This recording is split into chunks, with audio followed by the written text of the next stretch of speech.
4 वेद 6 7 18 पुराणों का ये बाप है।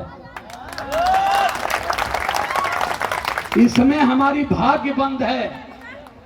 हमारे भाग्य विधाता ने इसी से हमारे भाग्य को संवारा।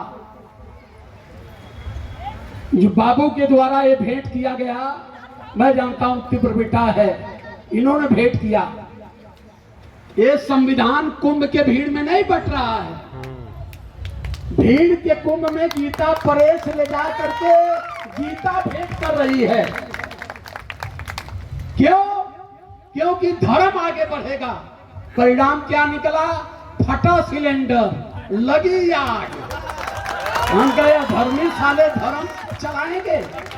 अधर्मी मिलके गीता बांट के लोगों को बेवकूफ बनाने का प्रयास कर रहे थे। जब आग लगी तो फोन हुआ दमकल को, फायर ब्रिगेड की गाड़ी मंगाओ। हम कहने कि वहां 1 लाख संत का बंडा छिलत हो बैठ के। वो सारे धर्म गुरु, सारे संतों ने अपने तपोबल से उस आग को क्यों नहीं रोक पाया? कुल साधु चलक पड़ रहा है। इत आगी माई कोप कैली, काहे आगी माई कोप कैली?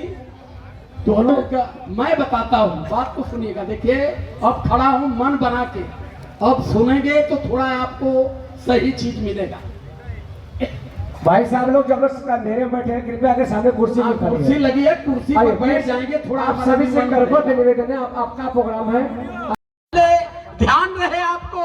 1950 के पहले आपको ग्रंथ छूने तक का अधिकार नहीं था, लेकिन जब हमारे भगवान ने इस ग्रंथ को दिया तो पंडित जी लोग कहा, ये यादव जी, ये कुशवाहा जी, ए राजभर जी, तुहनो भाई रामायण ना पढ़ला, साधु संत ना भैला, तब तुम लोगन भाई आई रामायण लेला पढ़ा। सबसे ज्यादा यादव जी लोग लगना गुर्रा मार। अब हम के रामायण पढ़े के जब अधिकार मिल गया, तब ऐसे बेसी चाहबे का करी। तो उनमें कुछ लोग कहना, आप लोग का पढ़बा? कहना हमारे बाबा साहब अम्बेडकर जो लिखले में ओके पढ़ जाइए। कहला फायदा ऐसे, कहला दोनों रामायण पढ़ के साधु बनिया, हम संविधान पढ़ के MP MLA डॉक्टर इंजीनियर बन। तो हम लोगन रामायण पढ़ के मंदिर में जाइया, हम के पढ़ के पार्लियामेंट में जाके भारत का शासन कह जाइए। तो हम लोगन के लतियावल गोचियावल जाइए, जब हम देख के गए हैं यहू से तो उनके बेमुख कह जाइए। इस चीज को जानने का प्रयास करिए। बाबू इधर का बाबू। अच्छा भैया, अब गजल शुरू करब, गजल शुरू करब, कव्वाली शुरू करब। अब जौन का बा इतनी शानदार आदमी तिरंगा बनले हुआ, चाहे जौने भी हिसाब में हो, हमरो बोहनी है करौला, इनहू का बोहनी है। पहला मेरा भाई चंद्रशेखर आजाद रावण से 2022 से मेरा संबंध कुशीनगर में हुआ। भाई ने कहा कि आपके नेतृत्व में आजाद समाज पार्टी काम करेगी, और आजाद समाज पार्टी का ये रूल है कि मान्यवर कांसी राम साहब के सिद्धांतों पर हम लोग चलेंगे। हमारे आजाद समाज पार्टी में ब्राह्मण, क्षत्रिय, वैश्य की एंट्री और उनकी सदस्यता पर टोटल बांड है। क्योंकि मान्यवर कांसी राम साहब कहा करते थे, 100 किलो दूध में 2 रुपए का नींबू निचोड़ देंगे तो पूरा दूध हवा चौपट कर। उनका तर्क क्या था? उनका तर्क ये था कि आपका कितना बड़ा संगठन होगा, एक ब्राह्मण हेला कि दीमक की तरह चाट के पूरे संगठन को इस बारीकी को समझिए। बहुजन समाज पार्टी इतनी शानदार पार्टी, हमारी बहन जी ने जितनी शानदारी से, बहन मायावती की गवर्नमेंट थी उत्तर प्रदेश में कि अधिकारी पैंट पहने घर में तो चैन बंद कराया ऑफिस में। बहुत बढ़िया। उस हैसियत की 4 बार मुख्यमंत्री, लेकिन आज मैं एक MLA न एक MP। क्यों? तो टैलों की तरह एक तिलकधारी चारों तरफ से घेर दिए।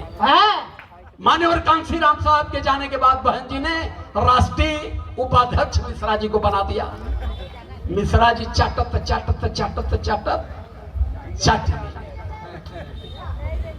मिश्रा जी के नेतृत्व में सर्वजन हिताय सर्वजन सुखाय बना, लेकिन माननीय कांशीराम साहब बहुजन हिताय बहुजन सुखाय का नारा दिए थे।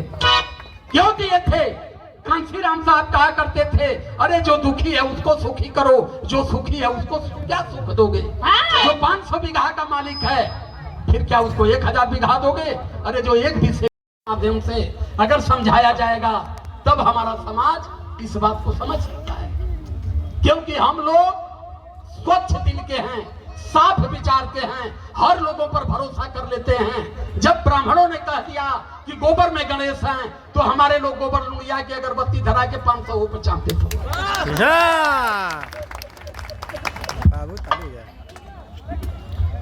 आदरणीय हमारे भाई जदुवंश पर भी हमके बात करेंगे, हमके जदुवंश भी बना के बेवकूफ बना दिया। अगर हम जदुवंश हैं तो हम विदेशी हो जाएंगे डीएनए के हिसाब से।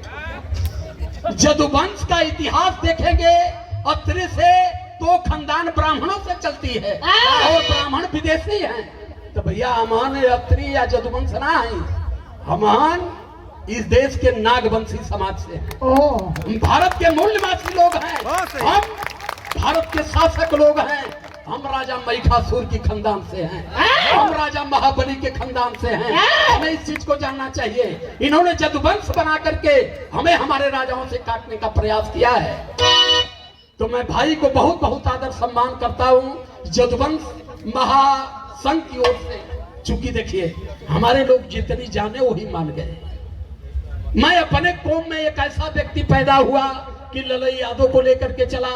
ललई यादव कौन थे? ललई यादव बाबा साहब अम्बेडकर के साथ धर्म दीक्षा लेना चाहते थे, लेकिन बीमार हो गए, नहीं ले पाए, फिर कुशीनगर में लिए। ललई यादव सुप्रीम कोर्ट से लड़के भारत के सारे धर्म ग्रंथों को उन्होंने झूठा साबित कर दिया। ललई यादव एक ऐसे महामानव पैदा हुए धरातल पर कि उन्होंने कोर्ट से वेद को, ग्रंथ को, धर्म को, मजहब को, देवों को, देवताओं को उन्होंने झूठा साबित कर दिया। अभी जो गीत मैं गाने जा रहा हूँ इसी पर गीत मेरी आधारित होगी। देवी देवताओं की औकात की पूरी अंदाज 4 लाइन में मैं आपको बताऊंगा।